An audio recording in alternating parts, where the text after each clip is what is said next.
Hello and welcome to It's Not So Lonely at the Top podcast. This is a podcast for business leaders and business owners just like you. We're going to be sharing top tips on how to develop yourself personally and professionally.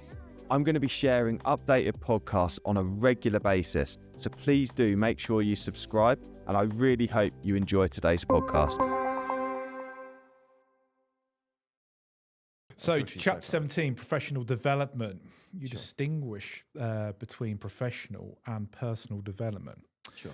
You suggest personal development improves professional tasks, but not vice versa. Mm-hmm. Why is working on one's personal utilities, self-awareness, emotion, and intelligence more fundamental? Why is it more of a fundamental investment for a leader?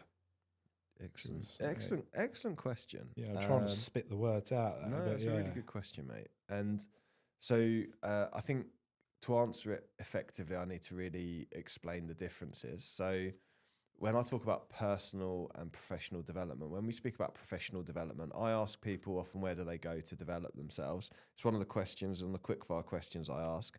Yeah. And you can quite quickly gather someone's values level thinking based on how they respond to that question.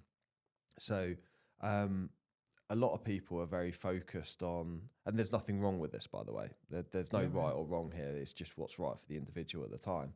But professional development ultimately is about if you're a manager, professional development will be around learning how to be a better manager, and it'll also be around learning how to be better or more knowledgeable in the field in which you work. So, for example, let's take transport, for example, because Flagship Partners, my business, operates largely with a lot of fleet operators.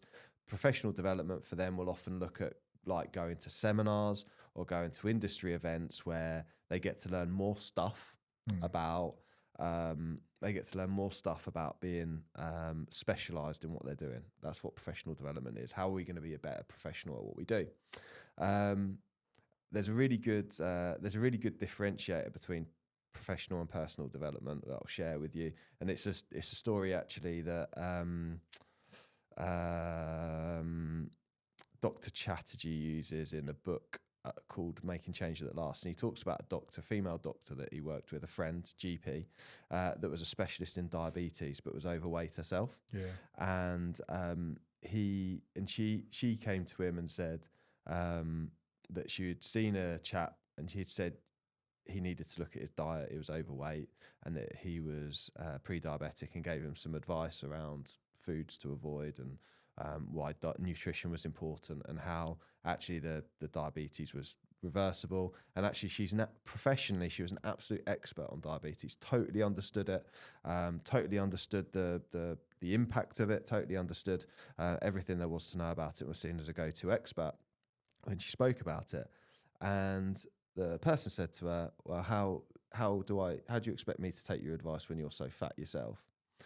And she had chocolate buttons in her drawer ready to eat as a snack later, which is totally against the advice she gives. And that's the difference between personal development and professional development. The thing is she was an expert at what she did, really knew about it. The personal development part is being really aligned with understanding the impact that you have as an individual, and that personal development is around understanding the choices and behaviours that we make and the impact that they then have on other people. So, for example, in this case, the story follows that she was challenged herself with her weight and the behaviours, and that she was struggling to follow her own advice. And often that is the case, even with coaches, with doctors. You come across doctors who smoke. They know better. Lots of us know. We do things when we know better. I'm the same. I know that I eat stuff that I probably shouldn't eat, and we all do things that we shouldn't necessarily do. And personal development is around starting to be able to control those things as well. Yeah. It's about being able to take responsibility for the way we behave and the choices that we make. So personal development is more around understanding that we're emotional beings, that we have negative emotions and positive emotions, that we are then guided by those and behave in a way to satisfy those, that to understand that we have an ego. All of us have an ego. And when I mean ego, it's not about, people often link that to confidence. What I mean by ego is around, the voice inside our heads that decides it's offended by something or not offended by something. And that actually we can start to reshape our map of the world ultimately. And so I make a point that I think personal development is really important and overlooked, and I think it is. I think that again, language is important. We use terms like self-help books, which I think belittles the importance of personal development. I think that it's personal development that will make you a better parent. It's personal development that will make you a better husband, wife, partner. It's personal development that will make you a better son, daughter, parent. Those are the roles that we play. Personal development has a massive impact on all of those things too. Is there any sort of books you'd recommend? For personal development? Yeah, if somebody wanted to start their journey, because it always we get to a stage and where we go, now's the time. I really need to. Take action. From a personal development perspective, I would recommend anything by Ryan Holiday. Daily Stoic's a great book. Ego is the enemy, the obstacle is the way. All of those transcend professions, and they're very much around personal development. Another great starter book would be Chimp Paradox by Dr. Steve Peters. He talks about essentially simplifies neuroscience into 3 key brain types, where you've got the chimp brain, which is like our primeval brain, human 1.0, which is essentially our natural responses to fight, flight, insult, injury, those kinds of things. And then the computer, which is essentially the programming that I was talking about earlier, our map of the world. Essentially, when I do this, X happens, and the computer, which sort of goes, I've been here before, and this is what happens. And then our rational brain, human brain. And he sort of the book explains that. So I think that's a pretty good. No, that's cool. Ego is the enemy. You brought me that actually this time last year for Christmas. Happy Christmas. Yeah, cheers. It's only I would say that book is the only book I hate reading. 6 times. Forced to. But it was the only book I'll probably read again. Okay. Nice. It's the only book I'll probably read again. Okay. Because Dr. Chatz, you talk about, I've got both of his books, I've read them. That's sunk in, if you get what I mean. That's sunk in. The same with Enemy is the Ego. That has sunk in, but I'd probably enjoy reading that again. Yeah, sure. That was I found it really interesting and insightful. And if you really want to challenge, if you think a next level, whilst I think about it, because it was mentioned on a previous podcast and I was listening to it today because it was released today. The 7 Spiritual Laws of Success by Deepak Chopra. Right. Okay. So that's starting to move towards a bit of spirituality and personal development in that sense. Another interesting book. Might be a bit of a stretch potentially. For me, yeah. And, might be a bit of a stretch for 95% of humanity. Yeah, cool. Yeah, I'm going to touch on motivational maps because you've mentioned that a few times in it. Sure. So in chapter 28, you talk about your own motivational map shifting over time, with builder dropping as wealth become less important to you. How does using motivational maps give a leader confidence to align their organisational goals with the team, shall we say? And with their team members, especially when they're trying to drive motivation themselves, and it's sort of a vastly different. I'll give you an example. So I think it's a higher searcher versus sort of a low searcher. Yeah. It makes total sense. If I've explained that right. There you have. You've explained that really well. So the best example I can think of will be Flagship. That's my own business. Okay. Yeah. So I've done a map, and then I've got all my team to do a map. And my map is searcher, spirit, builder, creator. Okay. So meaning and purpose is important. Freedom and autonomy is really, really important. And the commercial benefits is important to me, okay? Yeah. So what would happen is, in a traditional type business, I would lead my business based on profitability margin, because that's important. I'd lead it based on meaning and purpose, because that's important to me. And I would build it in a way that gives me freedom and autonomy, because that's important to me. Okay? Yeah. However, the challenge is I've done the map on my team, and I've got a team of experts. Okay. I'm not really motivated by expertise. So really interesting. If I was to then think of motivating them without that data, without that insight, I would be managing them based on my own preferences. And that's often the issue that leaders have, is that particularly, for example, if I've got a builder preference, so finances are really important to me, automatically my instinct would be is to offer pay rises, offer bonuses, those kinds of things. But if I've got a team, money is important to everyone. They want to be paid a fair wage for what they do. But as soon as people are receiving what they perceive to be a fair wage for what they do, it matters much less to them. The data says so. So again, going back to my team, I've got a team of experts. So what matters to them is about being the best at what they do, being the most knowledgeable about what they do, being seen as the experts in their field. It's about quality. It's about making sure that they're at the forefront of any changes or any developments within the industry. So that makes it really easy for me, right? Because I focus with my team. Obviously, I make sure they're all paid fairly for the role they're doing. But what I then focus on is where's your next qualification coming from? What development am I putting you on? How do I make sure that you get feedback from customers about how things are going? How do I make sure that you've understand? They're searcher experts. So again, the meaning and purpose. How do I relate the meaning and purpose of what they're doing? The expertise around road safety, the actual impact they're having on customers around that, and getting feedback around that. So it totally transforms the way that I can then lead that team of people. So ultimately what happens is individuals do a motivational map, and I will then debrief them based on their individual map. But what then happens is if a team does them, I can then create what's called a team map, which then creates transparency and great conversation as well between team members, because they're like, oh, you're a searcher and I'm an expert, and oh, what does that mean to you? And what does that mean to you?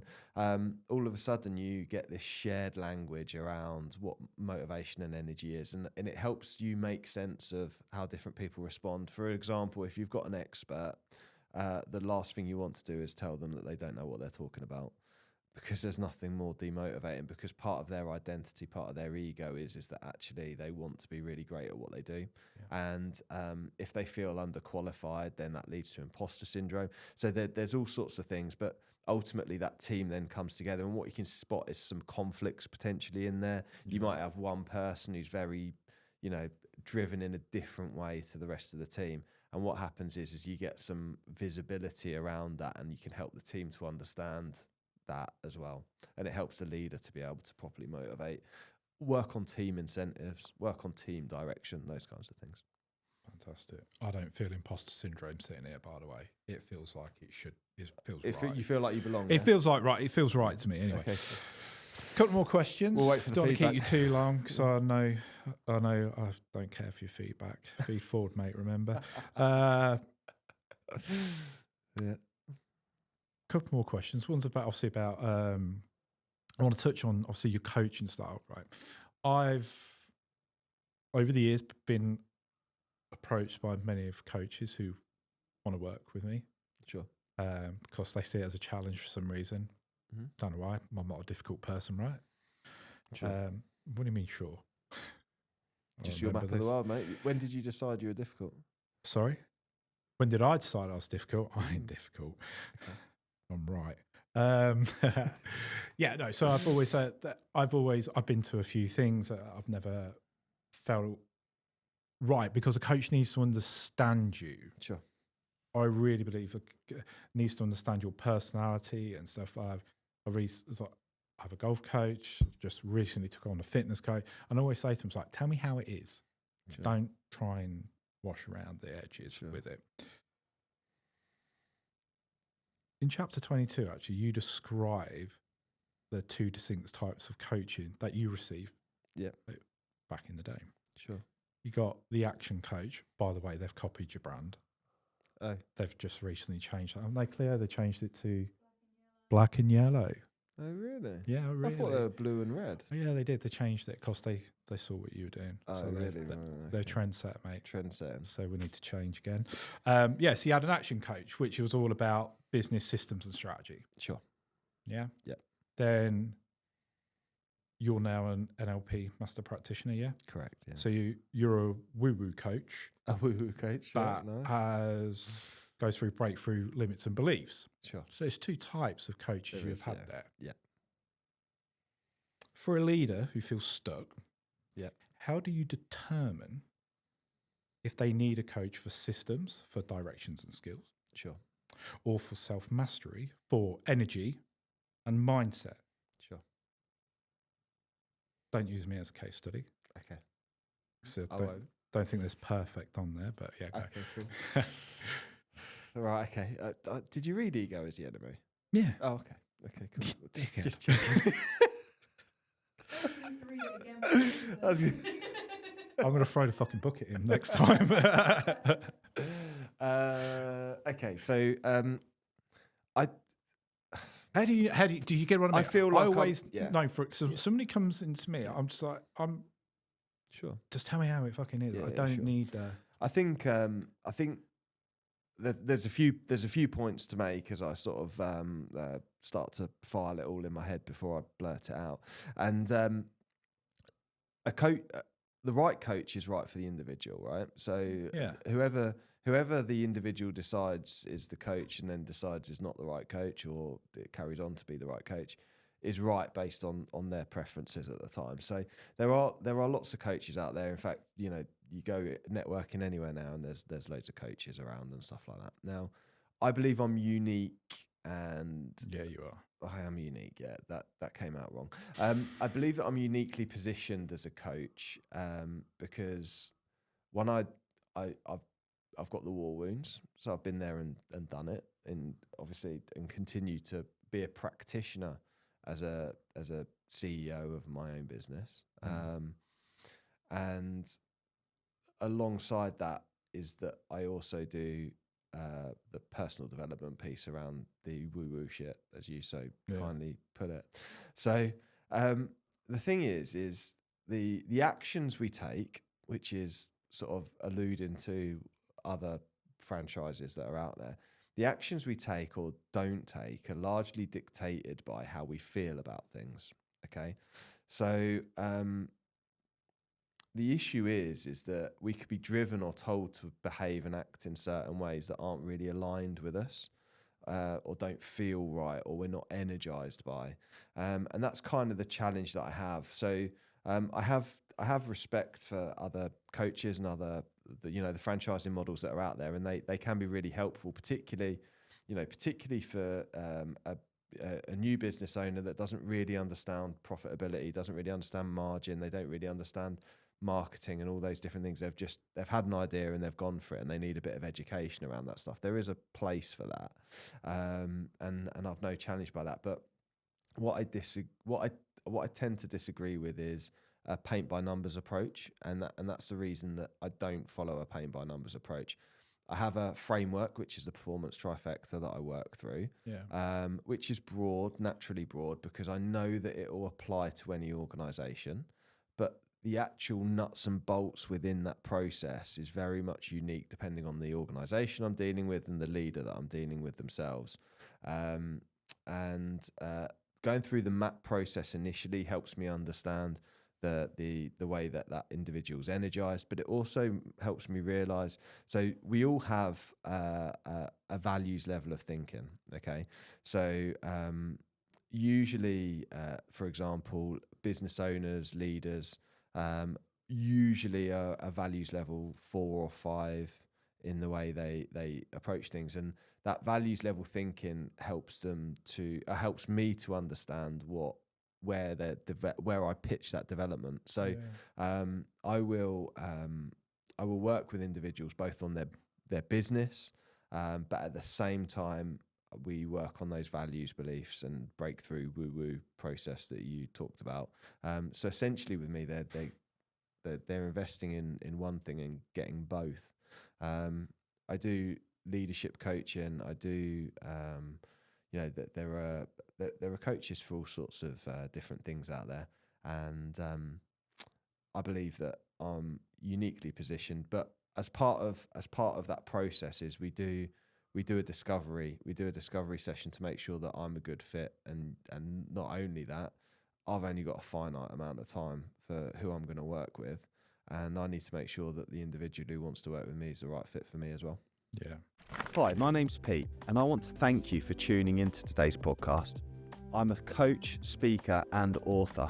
And if you want to take your personal development that bit further, did you know that I offer a mastermind program as well as one-to-one coaching? If you're interested, please do reach out on peterushmer.com.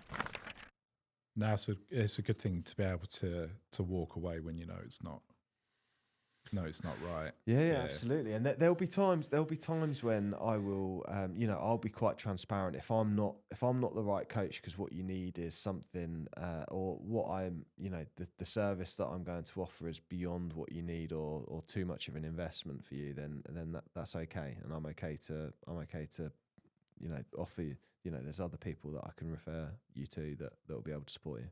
It's actually talking about investment. Just want to move on to the mastermind group, which I'm a part of. Sure. Coming up to a year now, I've been a part of.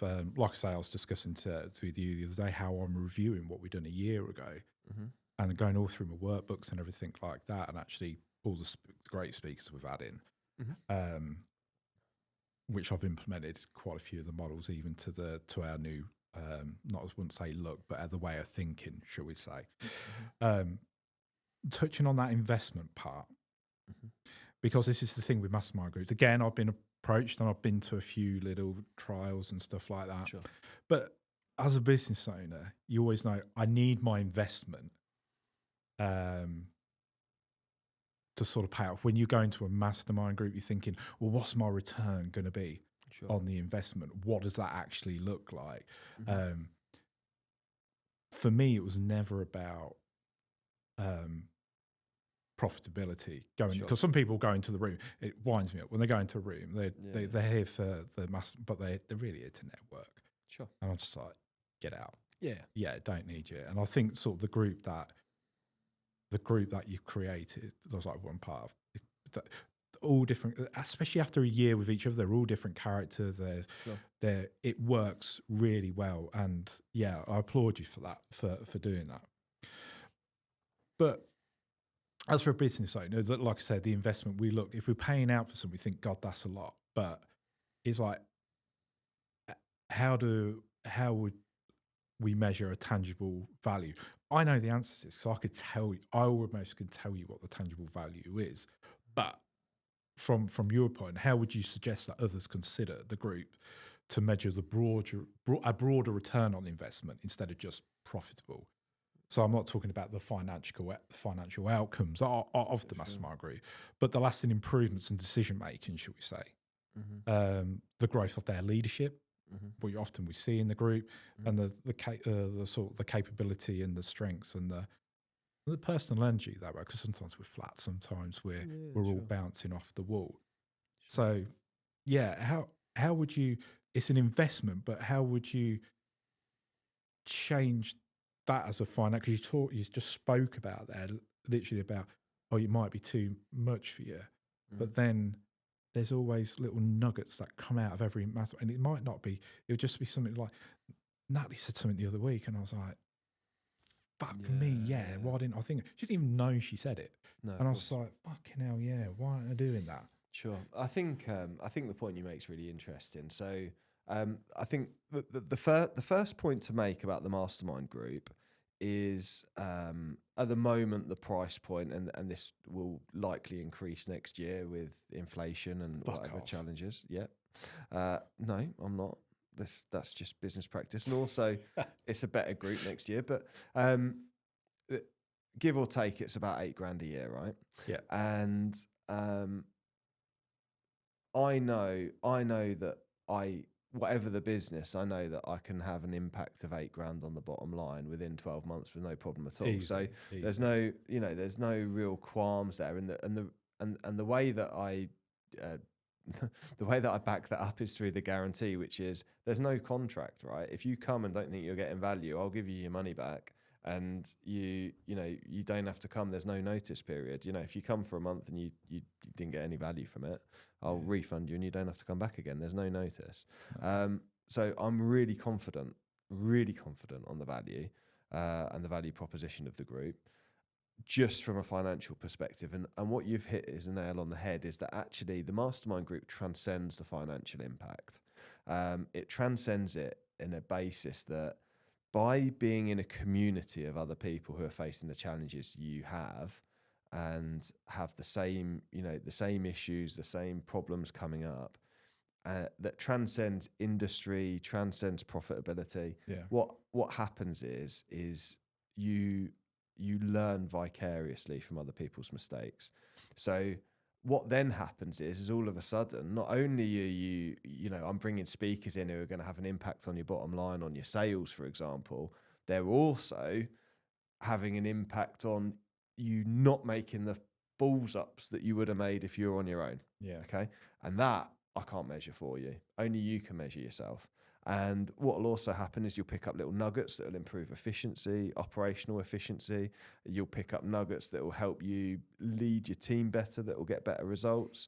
And also you then also get the nourishment from a personal perspective of knowing that you're sharing your expertise and helping other business owners. Because what happens is that comes back round too. And I think that then creates an environment that holistically is beneficial for everyone involved, both from a community perspective, but also from a financial and business impact as well. You've got a network, the old cliche of your network is your net worth. It's not just about going to your network and going, I want to sell more shit. It's about going to your network and going, what do you think about this idea? What do you think about that idea? What do you think, I've got this problem and what do you think about it? Well, I've had that problem before and this is how I've solved it. And actually the way they've solved it might not fix your problem, but it triggers the thinking. Yeah. It triggers the thinking that goes, that's 50% there.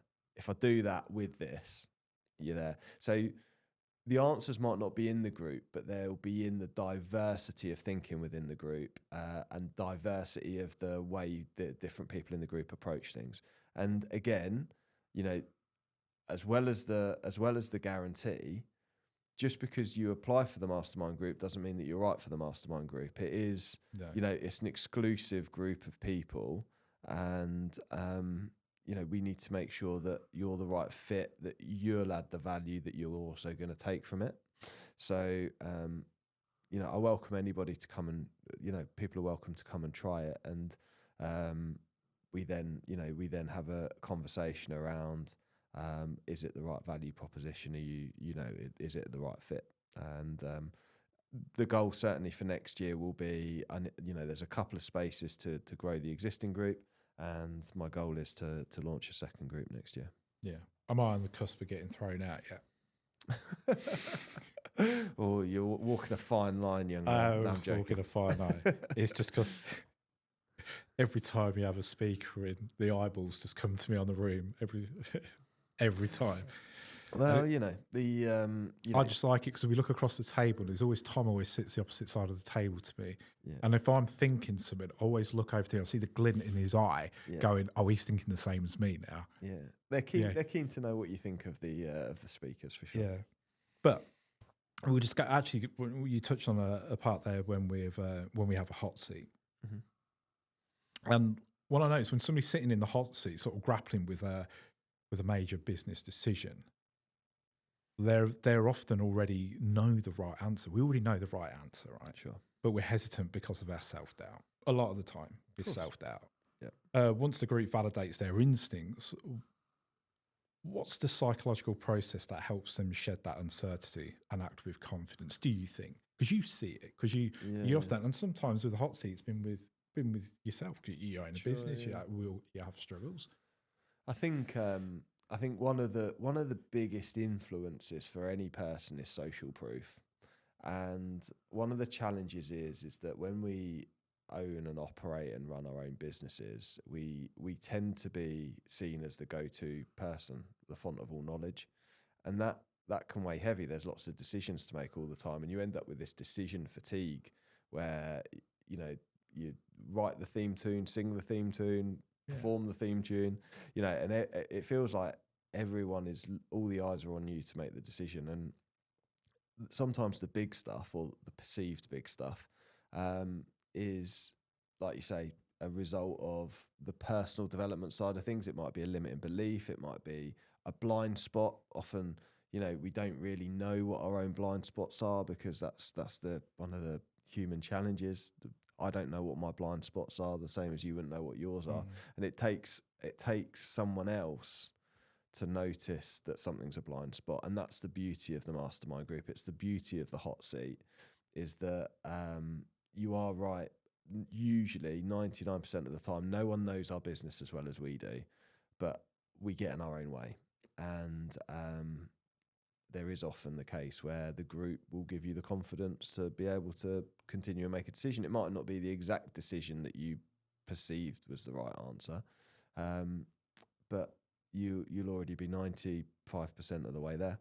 And the group give you that social proof, that confidence that, well, I've got 8 other successful people who are saying that I'm on the right track and doing the right thing. That gives me the confidence to be able to move forward.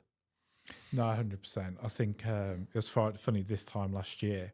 I had quite a major decision to make, and I was like, I don't know what to do, how to do it. Then you just went round, just fucking get on with it. And I rang you 2 days later and went, I've done it, and you went, that's quick. So yeah, it's one of those. It's I think for the mastermind itself, you don't bang the drum enough, because it really, it's not, especially at Mulsey as well. You don't really. No, the setting is unbelievable. It's a beautiful location. It's like a monthly retreat, isn't it? It's a monthly retreat to go away and get some professional development for leaders. So there's professional development in there. There's personal development in there. There's community in there. There is relevant challenge solving in there. Yeah. So from there is really, I believe so strongly in the process of peer mentoring and peer support. I think I appreciate your feedback, really. I think I really believe in it. It's worked for me, and I know that I'm one of the best at facilitating it as well. And I think that's what makes me one of the, a great coach as well, is that if you can not control a group of business owners, but you can facilitate the energy of a group of business owners, particularly in an afternoon, particularly when there's distractions, when there's phones, and keeping everyone on track, then it does mean, certainly on a one-to-one basis, it sharpened my skill set to make sure that on a one-to-one basis, I ensure that I deliver real value during that coaching session that's an hour and a half long, because I know it helps me understand exactly what's necessary. But you're right, Mulsey's beautiful. I think it's a great offer. I think that the mastermind is the results are there, the feedback's there. If people want to speak to the existing members who have been in for 12 months and the value they've had from it, I think there's some real impact there. Yeah. Have you read Ego is the Enemy? I have read Ego is the Enemy. Thank you. Oh right, yeah. I just wondered. No, I was just accepting of the feedback that I need to do more around accepting the greatness of the work that's being done. Yeah, no, it has been unbelievable. I'm thankful for it.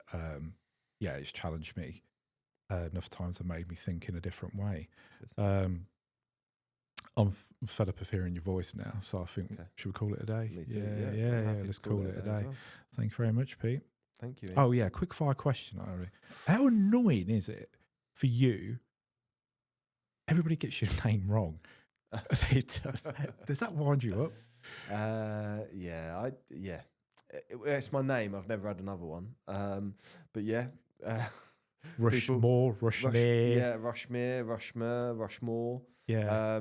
Because you done a talk you done. I can't remember. Did we go with it?